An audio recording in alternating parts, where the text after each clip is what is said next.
इसीलिए अब पड़ोसी क्या रिश्तेदार भी घर आने से कतराते हैं। और सुन बेटे, तू भी चंगा, तेरी माँ भी चंगी, तेरी बीवी भी चंगी, रिश्तेदार। हाँ जी, आपको नहीं पता क्या, गंगाधर ही शक्तिमान है, रिश्तेदार ही। हाँ हाँ, बस समझ गया। कभी जानवरों जैसे लड़ेंगी तो कभी जुगलबंदी करेंगी। भाई मैं आप दोनों के बीच में नहीं फंसना चाहता। सास बहू की इस मनमौजी जोड़ी से परेशान होकर श्लोक अपना सिर खुजलाता वहां से चला जाता है। चलो अब मैं भी कीर्तन में जा रही हूँ।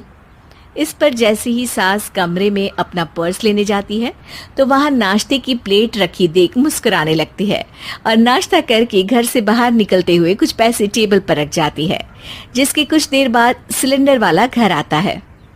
ओ मोरी मैया, मैं सिलेंडर के बारे में तो बिल्कुल भूल ही गई थी। घर खर्च के सारे पैसे भी मम्मी के पास है और श्लोक से बोला तो उल्टा 4 बात सुनाएंगे।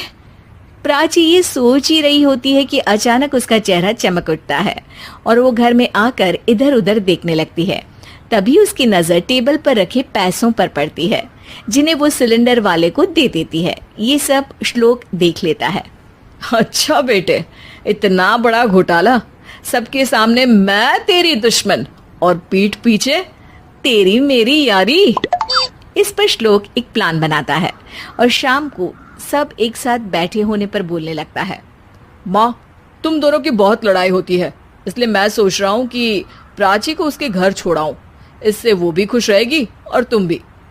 अचानक श्लोक की ये बात सुनकर सास बहू शौक से उसकी तरफ देखती है। अरे ऐसे कैसे घर छोड़ाओगे, मुझे कहीं नहीं जाना। अरे तुमने बोला नहीं पर मैंने सुन लिया, तुम्हें मम्मी के साथ रहना अच्छा नहीं लगता, मुझे पता है। अरे वो अरे, जब बहू खुद कुछ काम बोले तो वो तुझे सुनता नहीं, और अब जो इसने बोला ही नहीं वो तू समझ गया। जब उसे नहीं जाना तो फिर जबरदस्ती क्यों कर रहा है? अच्छा, फिर आपको मौसी के घर छोड़ाता हूँ। बस अब आप दोनों एक घर में एक छत के नीचे नहीं रह सकती। मैं इस टॉम एंड जेरी की जोड़ी को और नहीं झेल सकता। है? ऐसे कैसे नहीं रह सकते? तुम्हें इतनी दिक्कत है तो तुम्हारा बोरिया बिस्तर पैक कर देती हूँ, लेकिन मम्मी जी कहीं नहीं जाएंगी। बिल्कुल यही सुनना था मुझे। अगर दोनों में इतना ही प्यार है फिर हर वक्त ये लड़ाई का नाटक क्यों करती हो? देखा मैंने कैसे माँ किचन में दूध रखती है और तुम उनके लिए कमरे में नाश्ता रखती हो, और कैसे वो पहले ही तुम्हारी दिक्कत समझकर घर में पैसे रखकर बाहर जाती है। अरे भाई, इतना ड्रामा तो डेली सोप में भी नहीं होता जितना तुम दोनों ने इस घर